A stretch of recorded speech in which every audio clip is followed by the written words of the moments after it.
Hola, ¿qué tal? Muy buenas noches.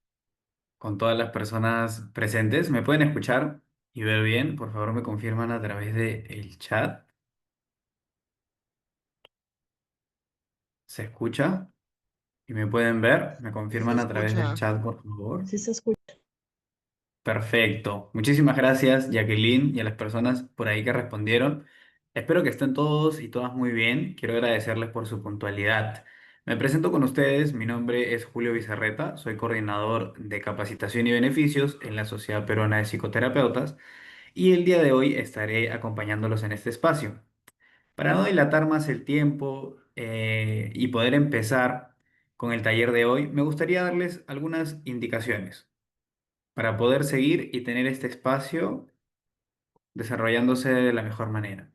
5 puntos importantes. En primer lugar, en la medida de lo posible, a todas las personas presentes, les pido que puedan encender sus cámaras para poder acompañarnos, para poder saber que estamos allí desde el otro lado de la pantalla.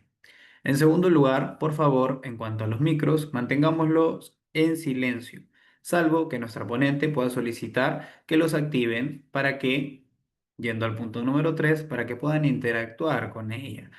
En alguno de los espacios en específico, de repente si es que por ahí hay alguna duda y se solicita que abran el micro, vamos a poder hacerlo en esos momentos y en la medida de lo posible el resto, apagados por favor.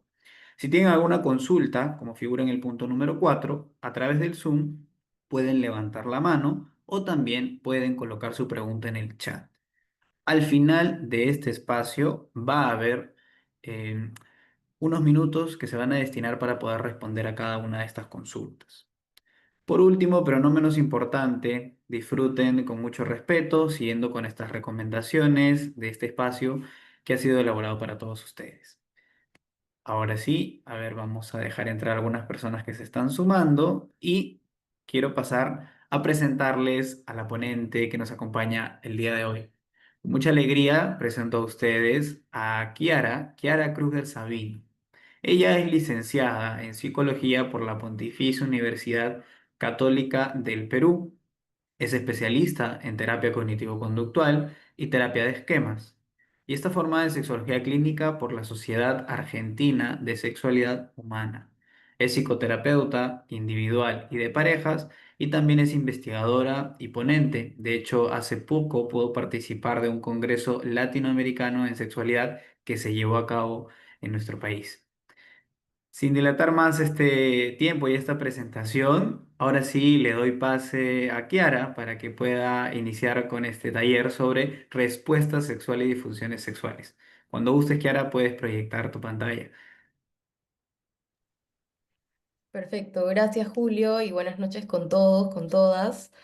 A ver, voy a compartir mi pantalla y por favor me confirman si la pueden ver sin problemas. ¿Lo ven bien? Se ve bien. Sí, sí se ve. Ya, perfecto. Igual, algunos puntos importantes, van a haber algunas diapositivas en las que sí voy a requerir la participación, entonces ahí pueden responder por el chat o pueden también como prender el micro y sentirse totalmente libres de participar. Igual, porfa, Julio, si es que puedes con el tema del tiempo, como para no pasarme, si me puedes avisar unos 10 minutos antes, para ver si ahí tengo que agilizar un poquito. Pero bien, entonces comenzamos.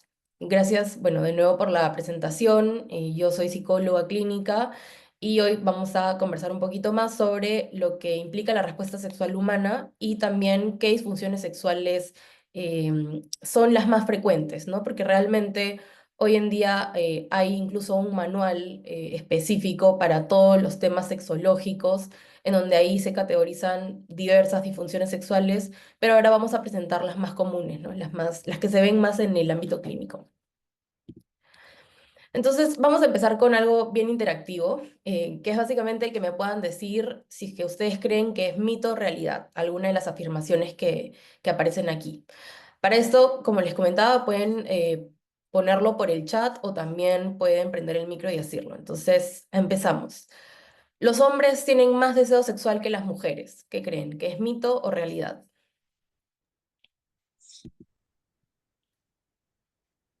Creo que es mito. Mito, también ahí veo por el chat. Ujú. Ok, mito. Igual primero vamos a pasar por todas y después pasamos a aclarar cada uno de los puntos.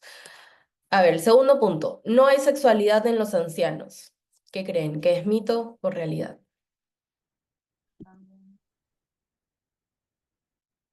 Ujú, también mito, mito. Creo que ahí todos coincidimos. A ver, punto número 3. Sexo no es lo mismo que coito. ¿Mito o realidad? Realidad, realidad. Ujú. Por ahí veo un mito, realidad. Ok. Siguiente. Siempre que hay sexo debería haber orgasmo. ¿Qué piensan en eso?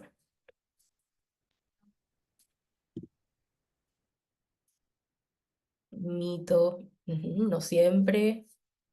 Mito. Ok. A ver, el siguiente.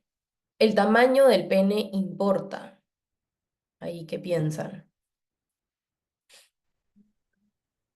Realidad, mito. Ujú. Ahí creo que la mayoría dice mito, bueno, algunos realidad, no siempre, también es válido. Ok. Y lo último, el hombre es el responsable de la satisfacción sexual de la mujer. ¿Qué piensan en eso? Mito, mito. Mm. Ok. Bien, muy bien. A ver, me parece que la mayoría de las respuestas han estado bastante acertadas.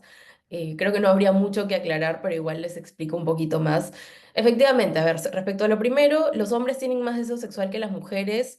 Eso es un mito. Otra cosa muy diferente es que los hombres, bueno, al menos en la sociedad en la que vivimos, que es una sociedad bastante machista, en donde aún se le ve mucho a la mujer como un objeto, suele tener la tendencia a tener más exposición a contenido sexual, ¿no? Por ejemplo, es mucho más común tener un hombre que tiene un grupo de WhatsApp, tal vez, con diferentes amigos, en donde mandan contenido sexual, contenido pornográfico, a que una mujer, ¿no? No digo que no pueda suceder en el caso de las mujeres, de hecho que sí, solo que es algo que vemos más frecuentemente en hombres, ¿no? Entonces, al estar expuestos en general a más de este tipo de contenido, lo que pasa es que efectivamente esto activa nuestra mente y específicamente el cerebro sexual. Entonces, eso es a veces lo que podemos como relacionar con que en algunos casos, algunos hombres tengan como mayor activación de esta parte sexual, o que de alguna manera en algunos casos sean quienes tienen más deseo, entre comillas, pero no podemos decir que esto es una regla, porque realmente es algo que varía muchísimo, no se le puede atribuir como a un género en específico, porque hay muchísimos casos también de mujeres que tienen mucho deseo sexual, ¿no? Entonces, eso por ese lado. Ahora, respecto a lo de no hay sexualidad en los ancianos, también efectivamente es un mito porque los ancianos sí pueden vivir su sexualidad, tal vez en algunos casos de una manera distinta a la que un adulto joven o un adulto medio podría vivirla, pero sí tienen una sexualidad, ¿no? Normalmente, también dependiendo de la edad, es que, por ejemplo, se suelen priorizar otras cosas, ¿no? Tal vez ya no se prioriza tanto el coito, sino más bien la intimidad, las caricias, ¿no? Otro tipo de manera de relacionarse. Ahora, sexo no es lo mismo que coito, efectivamente, o sea, no es lo mismo. El coito vendría a ser la penetración como tal, mientras que el sexo puede ser sexo oral, puede ser la intimidad, caricias, ¿no? No podemos como solamente delimitarlo al coito. Ahora, siempre que hay sexo debería haber orgasmo. Efectivamente no. Ahora, hay un tema acá sociocultural muy importante, ¿no? A nosotros nos han enseñado que el sexo finaliza normalmente con el orgasmo del hombre. Esto con los años sí se ha ido deconstruyendo, pero la realidad es que no, o sea, no es necesario el orgasmo para tener una actividad sexual placentera. Hay otras maneras en las que podemos experimentar placer y poder tener sexo sin la necesidad de culminar con un orgasmo, ¿no? Ahora, respecto al tamaño del pene, ahí que creo que fue donde vi más esta dicotomía entre que algunos creen que sí, otros creen que no. La realidad es que es muy variable, porque algunas mujeres tal vez podrían decir que sí, o bueno, en el caso de homosexuales también podrían decir que sí, o sea, es algo que sí les importa, ¿no? Pero la realidad es que, y hablándolo acá desde más que nada el punto de vista femenino, la cavidad vaginal tiene aproximadamente entre 7 a 10 centímetros de largo, de los cuales solamente el tercio inferior es la parte que tiene mayor inervación nerviosa, ¿no? Entonces, si lo vemos desde ese punto, ahí es donde entra el cuestionamiento, ¿no? ¿Realmente importa como el largo del pene o el grosor del pene? Algunas personas dirán que sí, otras dirán que no. Eso es finalmente una decisión como bastante personal, pero lo que sabemos científicamente hablando es que, bueno, la vagina solamente tiene esta parte de mayor sensibilidad en el tercio inferior, ¿no? Entonces, bueno, ahí lo dejamos como para que lo piensen entre ustedes también. Y bueno, por último, el hombre es el responsable de la satisfacción sexual de la mujer. Definitivamente es un mito, ¿no?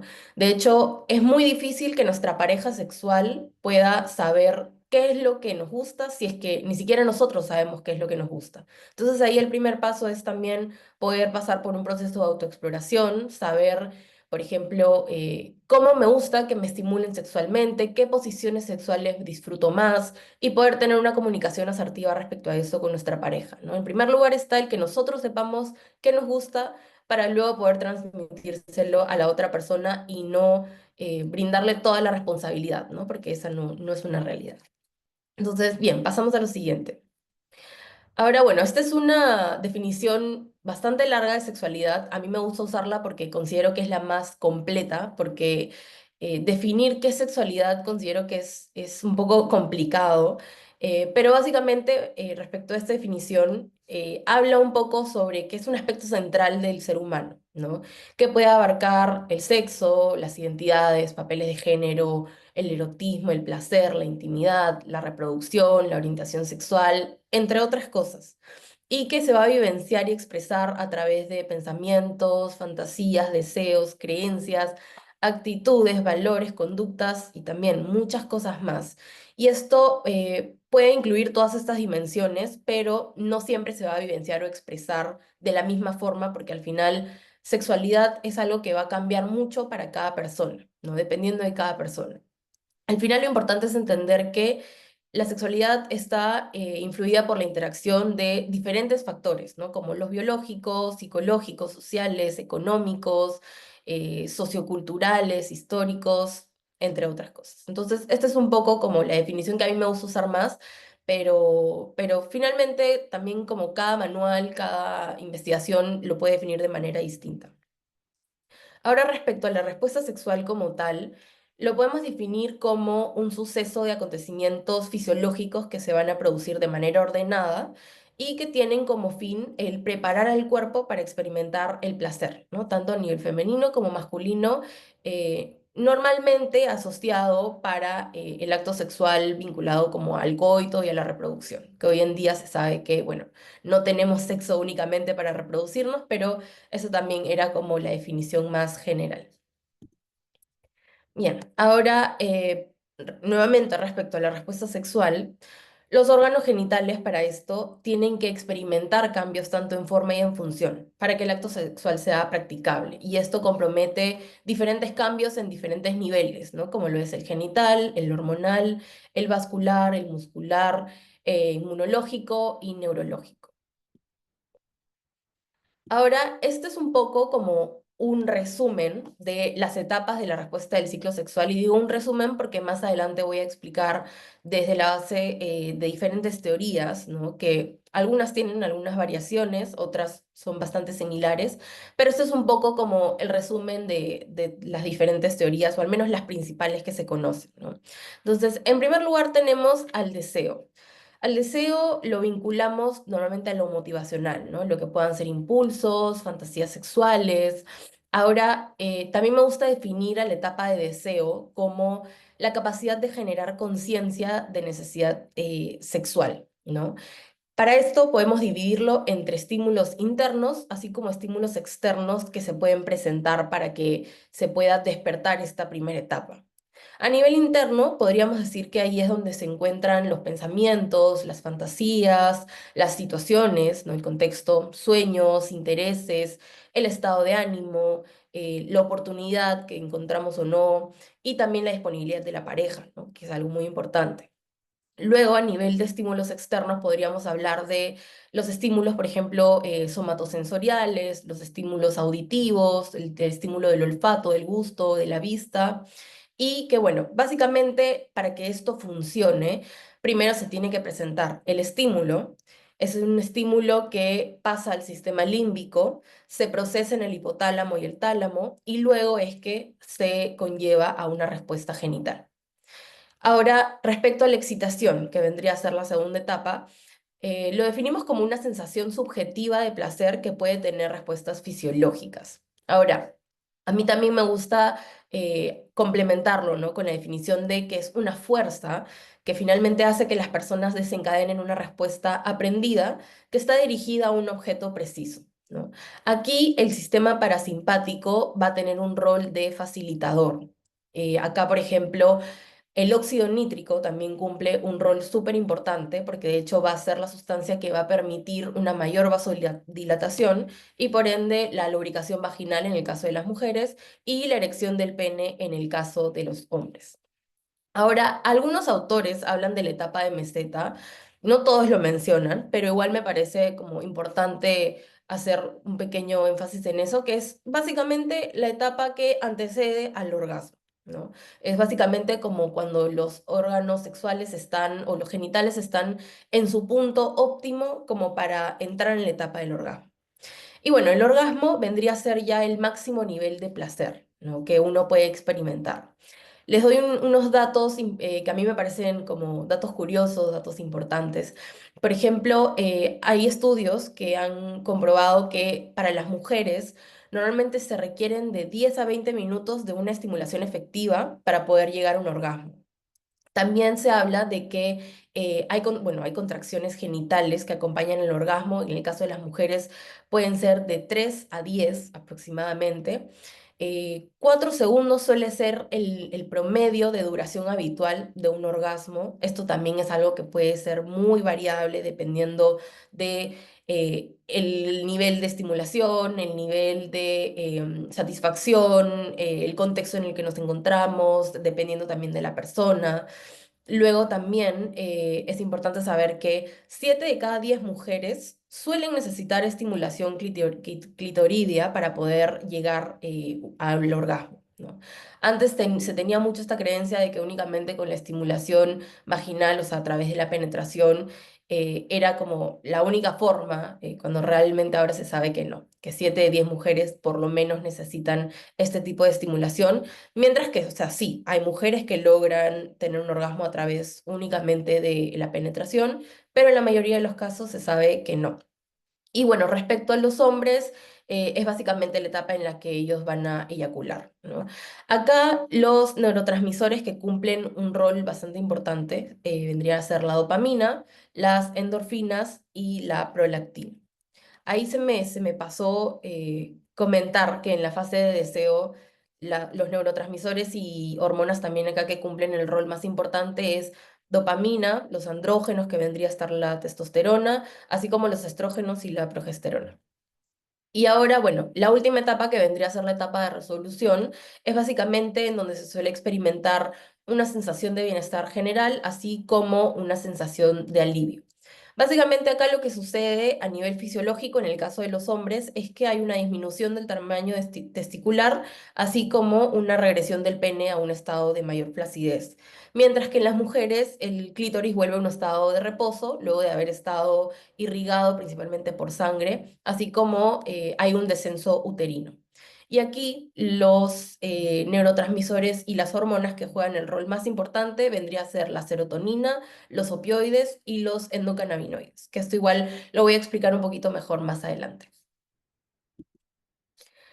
Esta vendría a ser como la teoría que se planteó inicialmente, y de hecho estos fueron los pioneros en temas de sexualidad, que son Masters y Johnson. Ellos eran una pareja que se dedicaron a hacer por muchos años estudios respecto a temas de sexualidad en general.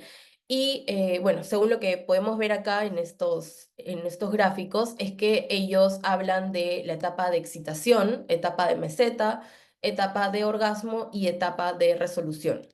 En el gráfico de la derecha se puede ver cómo es que se marca la diferencia entre la respuesta sexual de una mujer que suele tener una fase de resolución distinta, ya que nosotras no tenemos un periodo refractario igual que el de los hombres, es por ese motivo el que podemos tener orgasmos múltiples, mientras que en el caso de los hombres, en el gráfico se ve que hay un pico que vendría a ser en el orgasmo y que luego baja al periodo refractario absoluto, ¿no?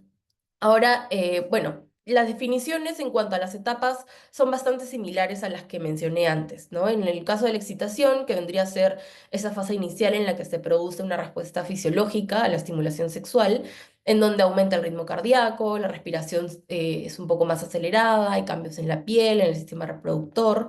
Luego la meseta, que es donde la excitación alcanza su punto máximo, básicamente, y el cuerpo se mantiene en un estado de tensión y preparación para el orgasmo. Luego el mismo orgasmo, que es ya la fase culminante en donde se experimenta una descarga muscular y una sensación de placer intenso, también acompañado de cambios hormonales, también a nivel mental, ¿no? Los neurotransmisores. Y bueno, por último, la fase de resolución, que es en donde ya el cuerpo regresa a un estado normal después del orgasmo, y ahí es donde en los hombres se produce el periodo refractario, mientras que en las mujeres, bueno, podemos experimentar orgasmos múltiples. Ahora, bueno, este es el primer modelo que se ha utilizado y en función a eso es que se han ido desarrollando otros, ¿no? Por ejemplo, Helen Kaplan, ella básicamente el aporte que realizó respecto a la respuesta sexual es que ella agregó la etapa de deseo, ¿no? Y ella dijo que, bueno, sin deseo no hay las otras respuestas, así que ella lo puso como la etapa número uno, y ese fue básicamente su aporte principal. Ahora tenemos, bueno, esta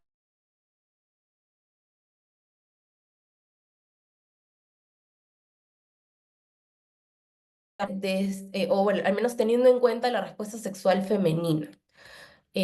Baso en lo que planteaba, a diferencia de los modelos más lineales, es que proponía una visión circular, ¿no? Como podemos ver acá, en donde la respuesta sexual no inicia necesariamente con el deseo, sino que puede estar influenciada por diferentes factores como la intimidad, el compromiso, otros factores emocionales, entre otras cosas. Entonces, respecto a por qué se caracteriza este modelo, en primer lugar está la priorización de la intimidad, que es básicamente el hecho de que las mujeres pueden buscar contacto sexual por diferentes razones. Puede ser por un tema de cercanía, por conexión emocional y cariño, entre otras cosas, antes que por el deseo sexual mismo. Luego también habla de la importancia de la satisfacción personal, porque ella menciona que la satisfacción sexual femenina puede ser tanto física como emocional, incluyendo la sensación de intimidad y conexión con la pareja. Es por eso que se plantea este modelo cíclico y también biopsicosocial, porque se define un modelo cíclico en donde hay un feedback entre diferentes aspectos, como el físico, los emocionales, los cognitivos, principalmente en esta respuesta sexual femenina, ¿no?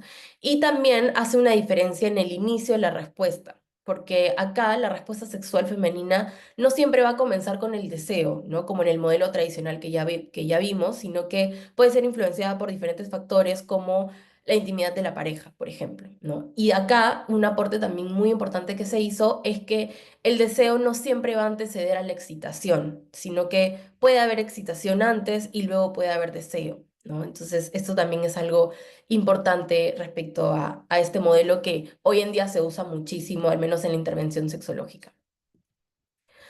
Ahora tenemos la respuesta sexual dual, que fue propuesta por Bancroft, que también se conoce como el Dual Control Model, que es básicamente una respuesta sexual que se genera como resultado de un equilibrio entre la excitación sexual y la inhibición sexual, que operan básicamente de forma relativamente independiente en el sistema nervioso central, ¿no? Acá el ES, que vendría a ser excitación sexual, se va a referir a la tendencia a experimentar y buscar sensaciones y experiencias sexuales, mientras que la inhibición sexual se va a referir a los factores que inhiben o reducen la excitación sexual, como lo puede ser, por ejemplo, el miedo a las consecuencias, la vergüenza, la culpa o la falta de deseo.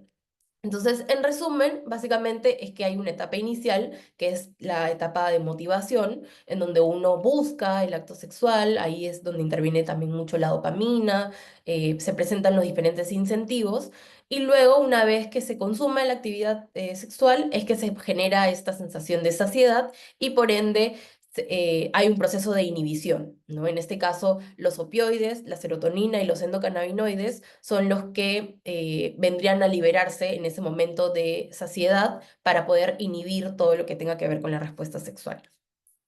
No sé si hasta aquí hay alguna duda, alguna pregunta o todo está claro.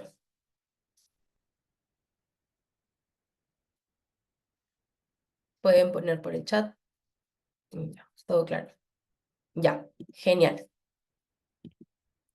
Bien.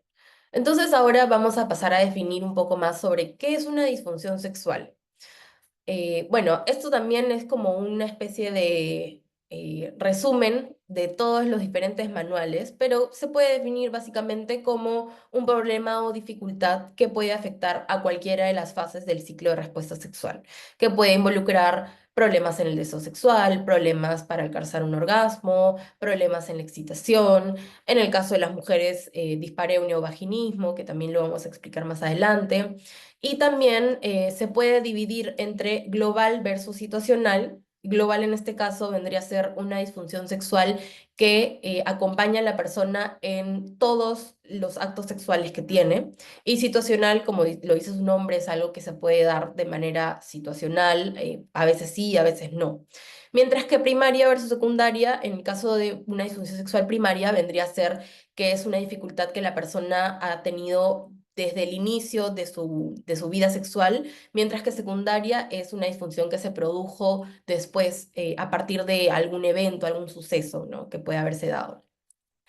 Lo importante de esto es que puede traer diferentes consecuencias, ya que puede afectar negativamente la autoestima, las relaciones interpersonales, el estado de ánimo, así como la calidad de vida. Ahora, aterrizándolo un poquito más a qué es lo que dicen los manuales, por ejemplo, el CIE-10 define disfunción sexual como todas las maneras por las cuales un individuo no puede participar de la relación sexual como quisiera. Mientras que el DCM-5, que vendría a ser el manual como más actualizado, refiere que es un trastorno que causa malestar clínicamente significativo y que persiste al menos 6 meses, ocurriendo en el 75 al 100% de las experiencias sexuales de la persona. Ahora les pregunto, ¿cuál creen que es la fase más frecuente donde ocurren las disfunciones? Acá también pueden abrir el micro, responder o pueden también ponerlo por el chat. ¿Cuál creen que sería? ¿Deseo, excitación, orgasmo o resolución?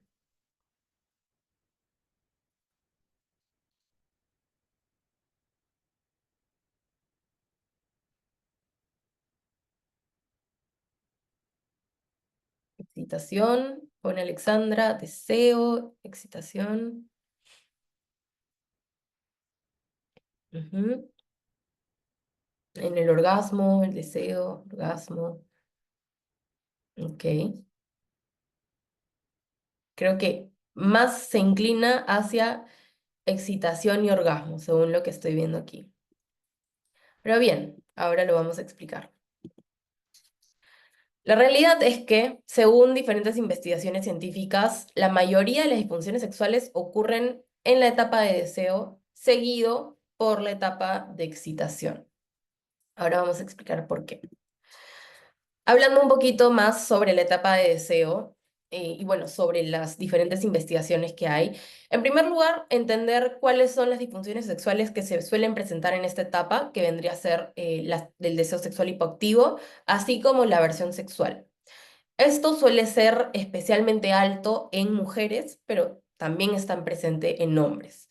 Ahora, hay diferentes causas por las cuales esto se puede dar. Puede ser estrés, puede ser fatiga, pueden ser trastornos depresivos, problemas de pareja, alteraciones hormonales, entonces es multifactorial. Y bueno, respecto a lo empírico, bueno, en primer lugar, el DSM-5 agrupa varios trastornos en esta fase, ¿no? Y hay diferentes estudios, como por ejemplo el de la International Society for Sexual Medicine, que hablan que el bajo deseo sexual es una de las quejas más frecuentes, sobre todo en una consulta médica y psicológica. Así que en primer lugar vendría a estar la etapa de deseo y luego vendría la etapa, o bueno, la disfunción sexual que está más focalizada en la etapa de excitación, ¿no? Que vendría a estar la disfunción eréctil, el trastorno de excitación femenina, que eso también lo vamos a explicar más adelante. Ahora es importante conocer las causas de una disfunción sexual, porque también es algo que puede depender de muchos factores, pudiendo no ser solamente un factor, sino también pueden ser distintos.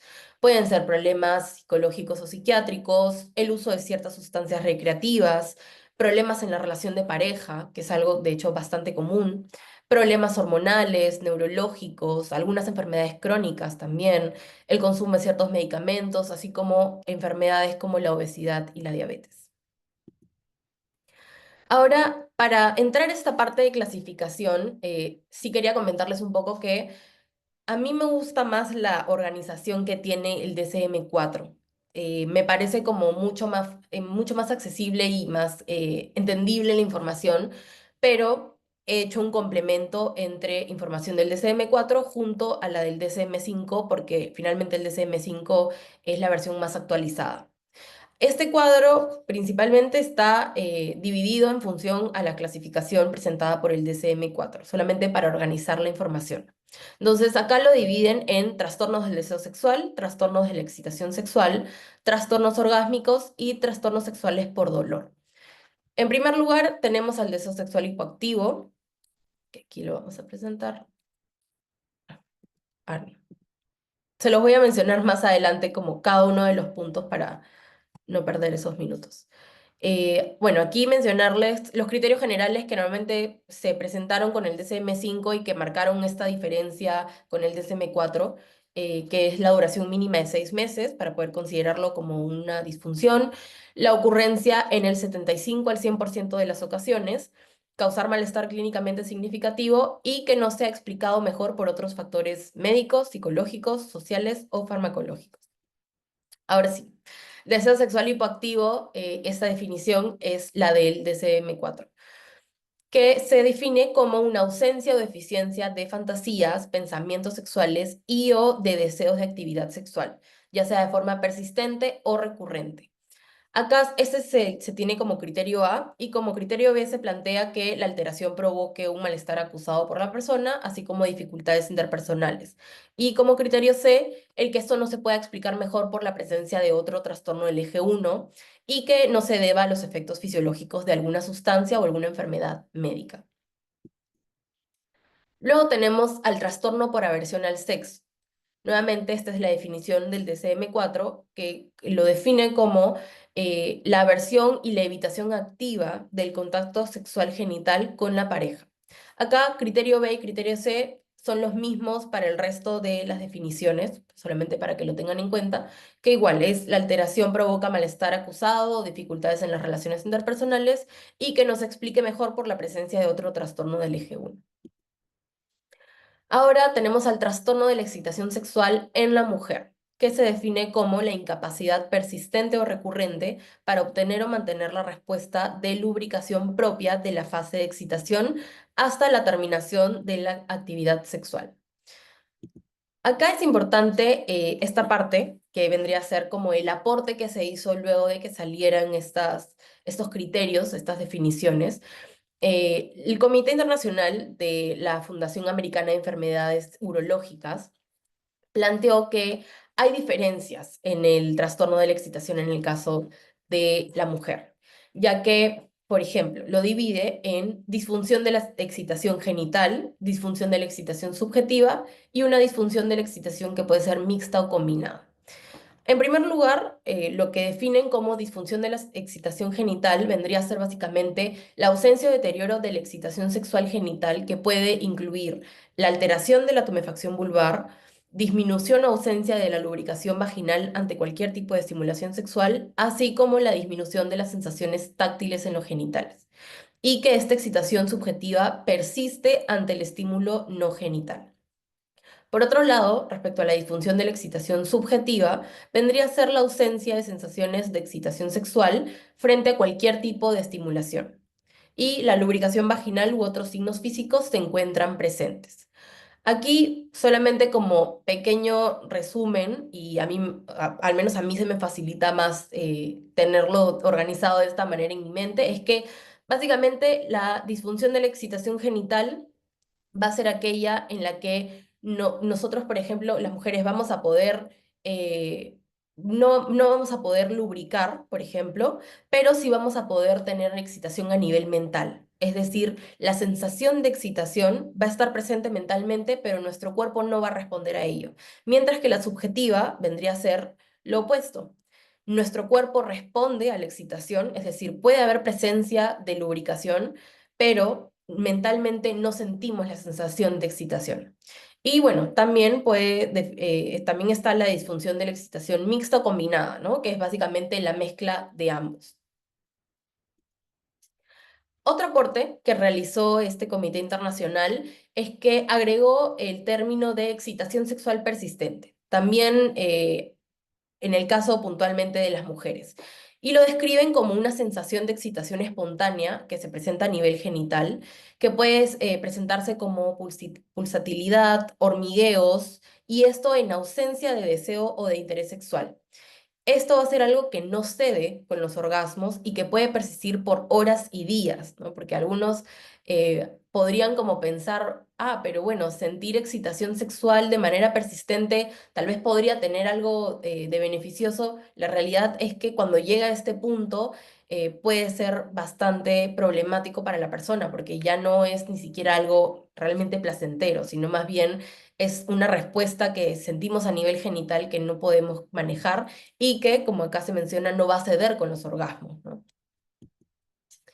Pero bien, eso respecto a los trastornos de la excitación en el caso de las mujeres, y ahora en el caso de los hombres se le llama, bueno, trastorno de la erección o disfunción eréctil, que vendría a ser la incapacidad persistente o recurrente para poder obtener o mantener una erección apropiada hasta el final de la actividad sexual.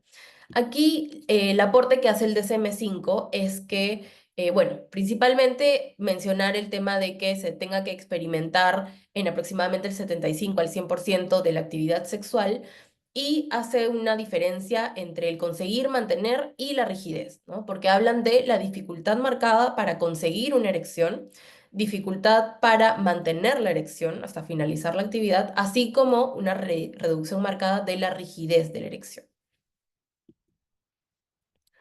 Ahora pasamos a los trastornos orgásmicos, que también se divide entre el femenino y el masculino. En el caso del femenino, se define como la ausencia o un retraso persistente o recurrente del orgasmo en la mujer después de una fase de excitación sexual considerada normal.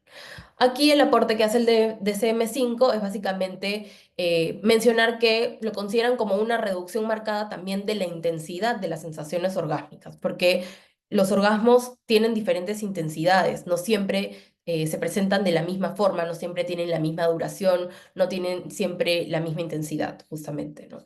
Y ahora respecto al caso de los hombres, bueno, se le llama trastorno orgásmico masculino o eyaculación retardada, que vendría a ser la ausencia o el retraso persistente o recurrente del orgasmo tras una fase también de excitación sexual considerada normal. Aquí es muy importante al momento de evaluar al consultante saber si es que, bueno, al momento de evaluar si es que el orgasmo realmente se encuentra retrasado, es poder tener en cuenta factores como la edad de la persona y también si es que la estimulación que ha recibido ha sido apropiada, ¿no? Tanto en intensidad como en duración. Eso es algo muy importante antes de poder definirlo como un trastorno orgásmico masculino o no. Ahora tenemos, bueno, a la eyaculación precoz, que es probablemente uno de los trastornos o perdón, una de las disfunciones más escuchados, más conocidos, ¿no? Que se define como la aparición de eyaculación persistente o recurrente en respuesta a una estimulación sexual mínima antes, durante o poco tiempo después de la penetración y antes de que la persona lo desee. Aquí, bueno, el aporte o la diferencia que marca el DSM-5 y es que lo define como un patrón persistente o recurrente en que la eyaculación producida durante la actividad sexual en la pareja sucede aproximadamente en el minuto siguiente a la penetración. Bueno, en este caso hablan de penetración vaginal, pero se puede referir a cualquier otro tipo de penetración. Y es que se define como algo antes de que la persona lo desee, ¿no? Lo categorizan como leve, moderado o grave, siendo leve cuando la eyaculación sucede a los 30 o 60 segundos iniciada la penetración, moderado cuando es de 15 a 30 segundos y grave cuando sucede antes de iniciar o a los 15 segundos de iniciada la penetración. Luego tenemos a la dispareunia o vaginismo, o como lo llaman en el DSM-5, al trastorno de dolor genitopélvico o por penetración. La dispareunia vendría a ser básicamente un dolor genital recurrente que persiste durante el coito, ¿no? Estamos hablando aquí en el caso únicamente de las mujeres. Mientras que el vaginismo vendría a ser una contracción involuntaria que se da de manera recurrente o persistente de los músculos perineales del tercio externo de la vagina, justo esta parte que, como les decía, es la parte que tiene mayor inervación nerviosa, ¿no? Y frente a la introducción del pene, los dedos, tampones o los espéculos. Entonces hay una contracción bastante fuerte que va básicamente impedir que haya cualquier tipo de penetración vaginal. Ahora, bueno, el DSM-5 también hace alusión a otro tipo de disfunciones, como es la inducida por sustancias o medicamentos, disfunción sexual especificada y la no especificada, pero bueno, no vamos a entrar a eso porque es básicamente cuando hay diferentes criterios, pero que ninguno encaja lo suficiente en uno de los trastornos, o cuando de hecho hay muy pocos criterios, ¿no? Entonces tampoco encaja. Ahora, la parte más importante, el cómo abordar todo esto, ¿no? Porque ahora, bueno, ya tienen la teoría, pero la pregunta es cómo llevarlo a la práctica. Pero antes de pasar a esta parte, igual quisiera comentar que siempre es importante también como profesionales saber hasta qué punto podemos ayudar a un consultante. Cuando estamos hablando de algún tema sexual y tal vez no tenemos los recursos, no tenemos la información necesaria, va a ser importante ahí poder hacer tal vez una interconsulta con algún terapeuta sexual, un sexólogo, o hacer una derivación en caso sea necesario, ¿no? Eso en primer lugar. Pero igual les voy a dar las pautas más o menos de qué es lo que se suele hacer, ¿no? De manera básica. En primer lugar está la parte de evaluación y diagnóstico. ¿Por qué? Porque es importante tener siempre una evaluación integral que se pueda realizar a nivel médico, psicológico, relacional, sociocultural, al mismo tiempo de usar herramientas que sean validadas científicamente, no, es siempre importante como poder saber que lo que estamos empleando en nuestro consultante tenga una base científica. Luego también el hecho de considerar los criterios de los diferentes manuales, no siempre tiene que ser el DSM-5, pero teniendo en cuenta la duración, frecuencia, nivel de malestar que le está generando a la persona, la importancia de investigar la historia médica, sexual, psicológica, si es el caso de que la persona tiene una pareja, también. Y también el no reducir la disfunción solo a lo físico o a lo emocional, sino entender que es algo multifactorial y saber qué es lo que podría estar pasando en el caso de ese consultante, ¿no? Otro punto importante es que se pueda abordar la sexualidad sin juzgar, teniendo esta mirada por ejemplo, ¿no? Como más inclusiva, el poder usar un lenguaje inclusivo es muy importante, que sea un lenguaje claro, no sexualizado, el usar siempre la validación emocional, que va a ser muy importante en estos casos, especialmente porque cuando hablamos de temas sexuales, para muchas personas se les hace difícil el poder comentar sobre las dificultades que puedan estar teniendo en este ámbito, ¿no? Entonces, la validación acá es una herramienta bastante útil. El evitar también suposiciones heteronormativas o binarias, ¿no? No asumir que la persona es heterosexual, o sea, que sí o sí pertenece al género masculino, femenino. Siempre hay que hacer preguntas abiertas para entender un poco mejor el contexto de la persona. Para esto es importante crear un ambiente de seguridad. Siempre, bueno, está de más el tema de la confidencialidad, el respeto, el nivel de apertura, el poder usar preguntas abiertas, ¿no? Como el, ¿cómo vives tú tu sexualidad? O ¿qué significa para ti el placer sexual? Son preguntas que podrían ayudar bastante. Ahora, respecto a las herramientas básicas de entrevista que se suelen usar a nivel sexológico, que bueno, en primer lugar está la escucha activa, empatía y validación emocional, que creo que para todas aquellas personas que tengan conocimiento de psicoterapia van a saber que estas son las herramientas como primordiales en cualquier proceso psicoterapéutico. Luego tenemos el Plicit, que ahora lo voy a explicar un poco mejor, que es una herramienta que ya se usa más en terapia sexual. El poder incorporar diferentes preguntas sobre las diferentes etapas de respuesta sexual, fantasías que tengan, cómo se relacionan con las personas, si están en una pareja, cómo es la relación con la pareja, entre otras cosas. El explorar también el impacto del problema en la autoestima y también, nuevamente, si hay pareja, cómo eso está afectando en la relación de pareja. Haciendo preguntas, ¿no? Como por ejemplo el cómo te sientes contigo mismo en lo sexual, cómo sientes que esto ha afectado tu relación, siempre siendo lo más abiertas posibles. Bien, ahora el Plicit. No sé si alguno de ustedes ya había escuchado anteriormente sobre este término, que es básicamente una herramienta clínica que se usa, como les comentaba, en sexología, en salud sexual, para poder abordar de manera gradual y respetuosa los problemas sexuales en una persona o en una pareja. Y esto fue propuesto por un sexólogo, Jack Anon, en 1976, y de hecho el nombre proviene de los cuatro, o sea, proviene de los cuatro niveles de intervención, ¿no? En primer lugar está la P, que vendría a ser en inglés permission o en español permiso, que es el poder brindar un espacio seguro, el validar, el normalizar los sentimientos, las emociones, el permitir hablar de sexualidad sin culpa ni vergüenza, y para eso es importante, literalmente, el poder pedir permiso a la persona para poder hablar de esos temas. Cuando no, la persona no lo trae de manera directa, pero nos damos cuenta que podría haber alguna dificultad respecto al ámbito sexual, es importante primero para esto, dar un espacio seguro, evidentemente, y luego preguntarle a la persona si podemos hablar y profundizar sobre estos temas.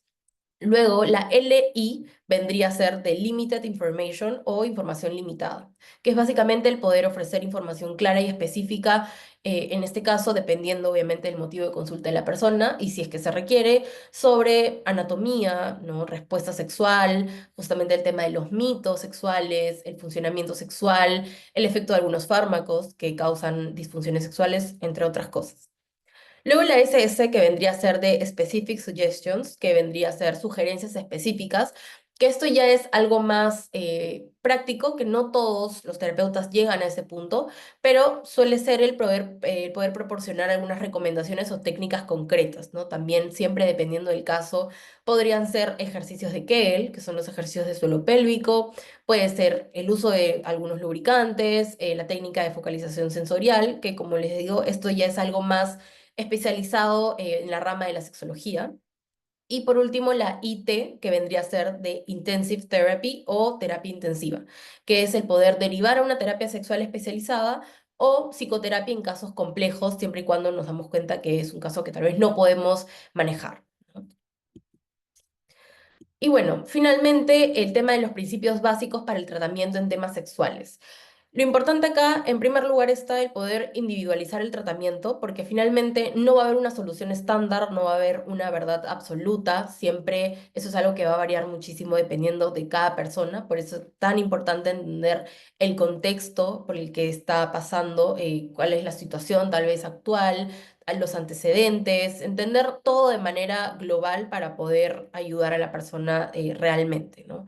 El hecho de basarse en ciencia, que es algo muy importante, pero sin perder la empatía, ¿no? Usamos la ciencia para la parte tal vez más teórica, pero al momento de el trato de tú a tú con la persona, nunca perder nuestros valores humanos, ¿no? Y la empatía, que es muy importante. Ahora, esto también es algo que va a depender mucho de cómo es que viene la persona, si es que se tiene que incluir a la pareja o no. La verdad es que cuando hay una persona que tiene una pareja y viene por una disfunción sexual, se ha comprobado que es mucho más eficiente y efectiva el tratamiento cuando también se trabaja o se interviene a nivel de pareja.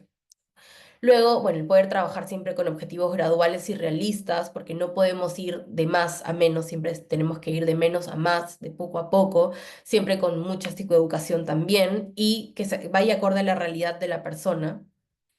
También me parece muy importante el poder promover la autoexploración, temas de educación sexual y también ayudar a la persona a que, por ejemplo, si no tiene esa conexión con el erotismo, la sexualidad, su propio cuerpo, el poder ayudarlo a reconectar con eso, porque eso va a ser algo que nos va a ayudar mucho para los pasos posteriores que se van a dar en la terapia sexual. Luego también, bueno, el optar siempre por un enfoque multidisciplinario o transdisciplinario, es decir, poder trabajar siempre con diferentes áreas, ¿no? O especialidades, si se tiene que trabajar con un médico, si se tiene que trabajar con un terapeuta de pareja, entre otros. Luego el hecho de, bueno, normalizar hablar de sexualidad siempre desde la salud y el bienestar, no solamente del problema, no enfocarnos únicamente en el trastorno, la disfunción, lo que dice el manual, sino más bien el, ok, ¿cómo podemos hacer para que esto realmente deje de ser un problema y se convierta en algo que tú logres disfrutar, que te brinde mayor satisfacción? Bueno, el también fomentar la educación sexual basada en evidencia, no en mitos, porque hay muchos mitos también que al menos al día de hoy en nuestra sociedad se ve que prevalecen muchísimo cosas o información que los niños reciben en los colegios, en sus casas, que está muy o bastante fuera de la realidad, ¿no? Entonces, por eso es que la educación sexual es bastante importante. También, bueno, el tener el objetivo o enseñarle a la persona que no solamente tenemos que funcionar, ¿no? En el caso de los hombres, no solamente tienes que lograr tener una erección lo suficientemente dura o no necesariamente tienes que eyacular, ¿no? Como para poder mostrar cierto nivel de como, bueno, soy más hombre o menos hombre, ¿no? O en el caso de las mujeres, no tienes que ser un objeto sexual necesariamente, hay mucho más allá, que hay que basarnos siempre en el disfrute, que la persona realmente pueda aprender a disfrutar de la sexualidad. Y bueno, promover el bienestar sexual como parte de la salud integral, que eso es algo que también diría que, bueno, en el Perú falta muchísimo por trabajar en ese aspecto, pero poco a poco espero que lo podamos ir abordando. Y bueno, antes de terminar, quisiera que podamos participar o que puedan participar de este Kahoot que hice, que bueno, son un poco preguntas de un poco de todo lo que hemos visto hoy día. Les voy a pasar el link, a ver, y por favor me confirman si es que lo pueden, si es que pueden ingresar. Ahora vuelvo a compartir pantalla, solo un segundo.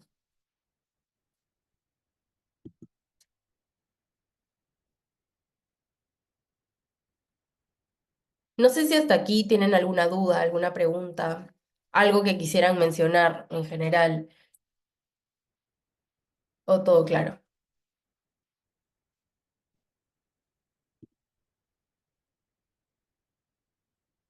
Sí, Álvaro. ¿Qué tal? Buenas noches. ¿Se me escucha bien? Sí, te escucho perfecto. Quería más que todo preguntar acerca de si es que, bueno, de lo que también has llegado a revisar, si la disfunción eréctil también está relacionado con el uso de pornografía que puede tener el consultante, algún consultante o alguna persona. Y, bueno, son dos preguntas, pero primero, si me puedes responder la primera pregunta. Ujú. Sí, de hecho sí. Hay bastantes casos reportados que justamente o por el exceso ya sea de masturbación o también como simplemente por el hecho de eh, ver mucho contenido sexual, es que esto es algo que puede pasar, ¿no? Solo dame un segundo, por favor, que no sé por qué, no sé por qué se empezó antes el juego, el Kahoot. A ver.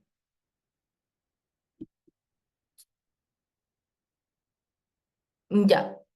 Sí, creo que tenías otra pregunta. Sí, la otra pregunta iba más relacionado a un poco cómo se trabajaba, al menos en el ámbito de la respuesta sexual, con personas adultas mayores, o al menos adultos de 50 años que normalmente tienen mayor rigidez y menos flexibilidad para cuando reciben tratamiento psicoterapéutico, ¿no? En este caso, al Ujú. menos, ¿qué es lo que se suele tal vez recomendar o alguna ¿cómo llamarlo? ¿Algún enfoque terapéutico que es más efectivo con este tipo de población? Realmente no es que se haya comprobado que hay algún enfoque que sea más efectivo en el caso de las personas de este grupo etario. Realmente se suele tener un enfoque como bastante similar, ¿no? Que puede ser un enfoque cognitivo-conductual. Hay algunas personas que ahora lo complementan, de hecho, mucho más con enfoques contextuales, pero el tipo de intervención que se llega a tener realmente es bastante variable, ¿no? Como en adultos, normalmente lo que se suele hacer es que, bueno, inicialmente cuando alguien ya pide ayuda a nivel sexual, primero es, si es que vemos que la persona tiene cierto nivel de rigidez, ¿no? A nivel cognitivo, es trabajar eso, ¿no? De hecho, el Plicit ahí es una herramienta que ayuda muchísimo. El tema de primero trabajar la rigidez, el nivel de apertura que tiene la persona, para eso es importante que lo perciba como un espacio realmente seguro. Ahí también entra el tema de poder trabajar sobre ciertos mitos que existen. Y ya a partir de eso, conforme vamos como generando un poco más de flexibilidad en la persona, es que acudimos a trabajar como más directamente en tema de la disfunción. Pero no es que haya un enfoque como tal que esté como destinado a este grupo de personas, ¿no? No suele categorizarse o diferenciarse de esa manera. Listo. Muchas gracias. No, gracias a ti. Más bien, no sé por qué es cuando mando el link, como parece que hay solamente unos segundos para empezar. Quiero ver si es que puedo cambiar eso. Solo espérenme un momento, por favor,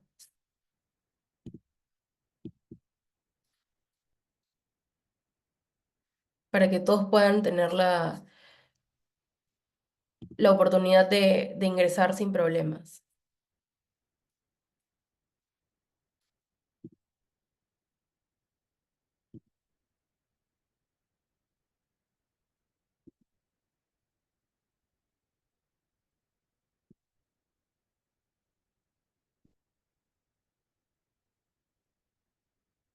Bueno, no sé cómo lo puedo cambiar, pero igual nuevamente les mando el link, lo voy a mandar nuevamente por el chat y los que puedan entrar lo más rápido posible, porque creo que da como unos 20 segundos para poder ingresar. No sé por qué, pero los que puedan entrar rápido, genial.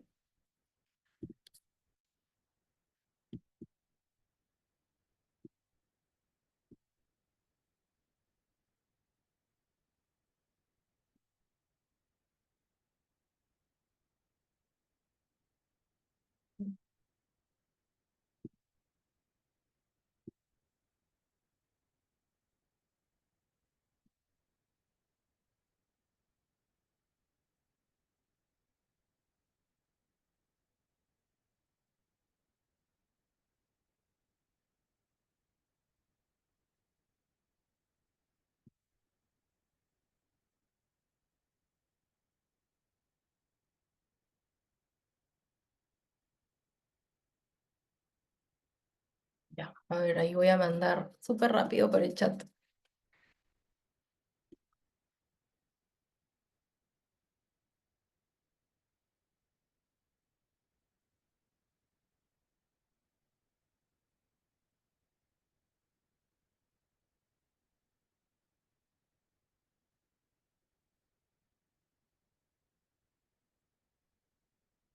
Ah, ya acabo de ver cuál es el problema. Creo que es que solamente me deja a que entren 3 participantes.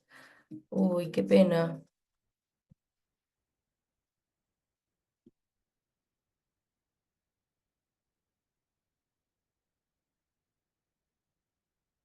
Bueno,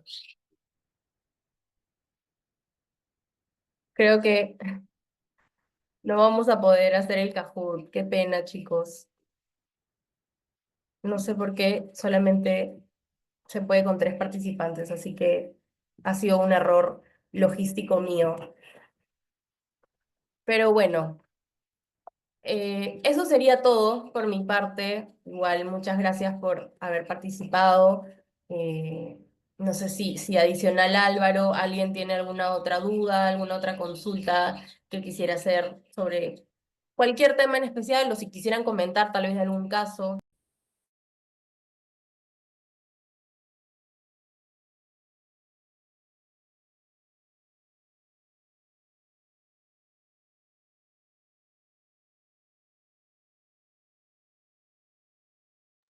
Sí, Hay una Martina. mano levantada, Kiara. Ujú. Hola, bueno, antes que nada, gracias por la presentación. Yo tenía una pregunta porque en un momento se me cortó un poco la señal y no sé si lo dijiste, pero en el caso de la disfunción sexual de parte de la mujer del vaginismo, me parece, tenía la duda si es que esto podía ser por causas psicológicas, ¿no? Justamente por problemas de pareja, porque yo tengo un caso parecido, o sea, tengo un caso relacionado a eso ahorita en mi consultorio. Sí, de hecho sí, puede ser por una causa psicológica, más bien, disculpa que está sonando la alarma de incendios en mi edificio, perdón por el sonido, pero sí, sí puede ser algo psicológico, de hecho, en la mayoría de los casos suele ser psicológico. Hay una forma de tratamiento que se suele hacer conjunto a un ginecólogo, que suele ser con diferentes como pequeñas prótesis, ¿no? Que se usan de tamaños graduales, pasando de unas más chiquitas a unas más grandes para que la persona lo tenga como introducido en la vagina por una cierta cantidad de horas y así poco a poco la contracción muscular vaya cediendo. También sé que los ejercicios de Kegel ayudan muchísimo, pero respecto a tu pregunta principal es que si es que puede ser algo psicológico, sí, y Ujú. de hecho te diría que en la mayoría de los casos lo es. Ok, listo, muchas gracias.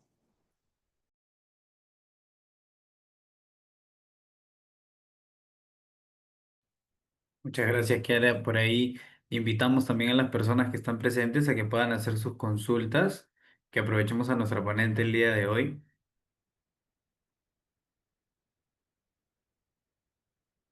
A ver, aquí llega una pregunta de Wendy, que dice lo siguiente. Dice, buenas noches, Kiara, consulta. ¿El priapismo sería considerado definitivamente una desventaja en estos casos?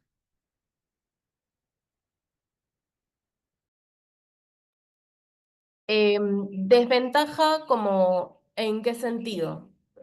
Como a qué te refieres puntualmente?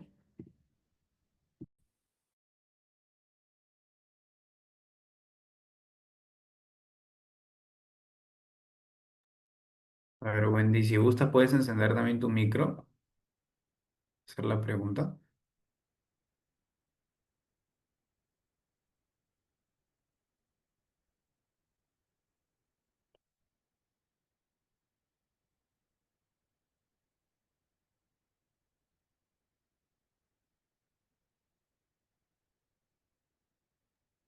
Igual si no, mientras Wendy va como complementando su pregunta para entenderla mejor, voy respondiendo a la siguiente, que es, ¿hay alguna afectación en que la mujer reprima su orgasmo por vergüenza? Sí, claro. De hecho, puede, o sea, esto puede estar relacionado al trastorno orgásmico y pueden haber diversos motivos por los cuales el orgasmo puede verse como interrumpido o puede como finalmente no darse, ¿no? Pero sí, de todas formas es un factor, o sea, es algo real, ¿no? Ahora, ¿cuáles son las causas más frecuentes de la eyaculación precoz? A ver, normalmente suele darse en la mayoría de los casos por un tema de ansiedad de desempeño, ¿no? El tema de tal vez no lograr manejar este nivel de control, porque finalmente es un músculo que los hombres pueden llegar a entrenar, ¿no? Que también se utilizan, de hecho, los ejercicios de Kegel para casos de eyaculación precoz, pero suele estar muy relacionado a temas de ansiedad. Ahora, hay otros factores que pueden ser también factores médicos, factores también como más hormonales, pero que para eso habría que evaluarlo ya haciendo una interconsulta, ¿no? Es ahí donde recae justamente la importancia de poder siempre tener el panorama completo de todo lo que le puede estar sucediendo al paciente y luego, cuando ya se descarta la parte orgánica o la parte como más biológica, es que empezamos a evaluar la parte más psicológica. Bien, ahora María pregunta, buenas noches, en el caso del uso de métodos anticonceptivos hormonales que causen disminución del deseo sexual, ¿se podría intervenir? Sí, de hecho, no todos los anticonceptivos hormonales tienen eso como efecto secundario. Sería cuestión de que la persona lo pueda conversar con su médico tratante y ver si es que se puede alternar o cambiar de medicación, ¿no? A otro que tal vez tenga una dosis hormonal un poco más baja y que por ende tenga efectos secundarios, menos efectos secundarios en ese aspecto de la sexualidad. Pero de que se puede intervenir, sí, también se puede trabajar en eso. Ahora, el trabajo puede ser un poco más complicado al haber un factor orgánico, sí, lo hace un poco más complejo, pero de que se puede, sí, se puede. Hay otras maneras también en las cuales podemos aumentar el deseo sexual de una persona. ¿Cómo se podría abordar o trabajar en sesión el tema de reprimir el orgasmo? Habría que entender mejor el caso, ¿no? Habría que saber cuál es el motivo de consulta de la persona, cuáles son sus antecedentes, cuál es su contexto actual, cómo es el vínculo que tiene con su pareja. Entonces, un abordaje puntual ahorita sería como bastante ambiguo, ¿no? Tendríamos que tener en cuenta como, o tendría que tener más información sobre el caso para poder responder mejor esa pregunta. Pierina pregunta, ¿la depresión podría ser una causa de la eyaculación precoz?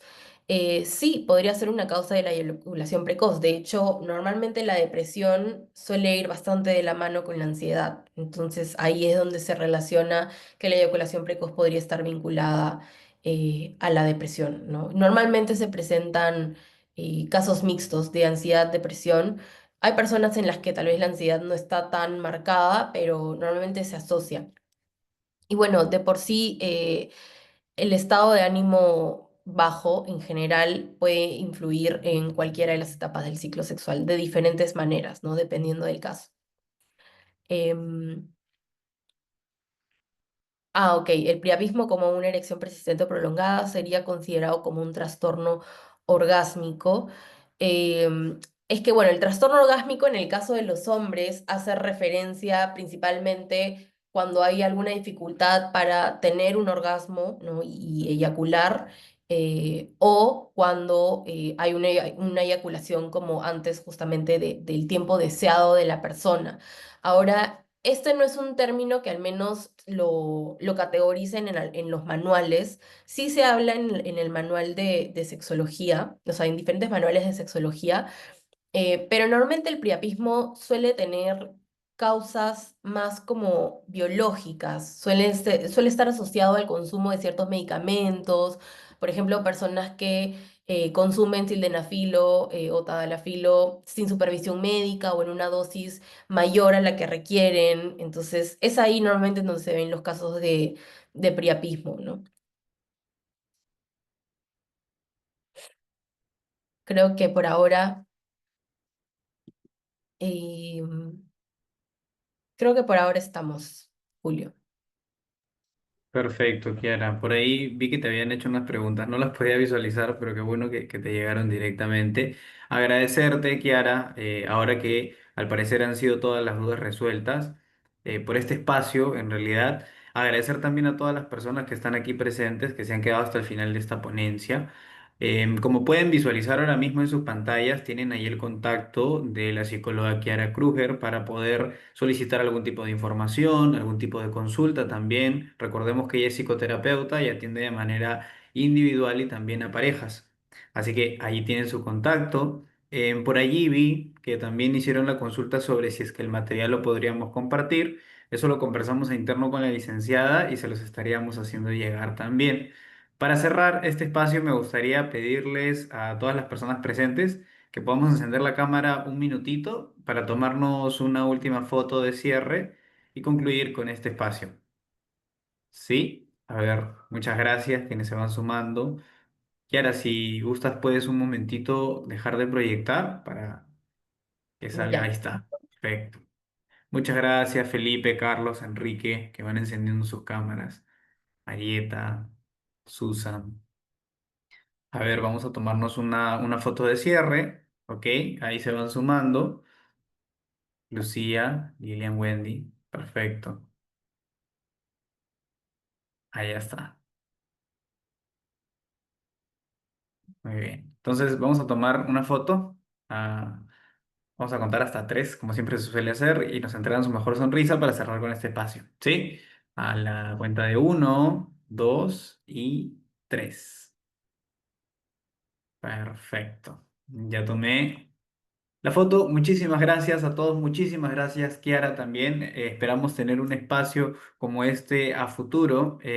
Espero que tengan una buena noche y será hasta la próxima oportunidad. Cuídense mucho. Gracias a todos.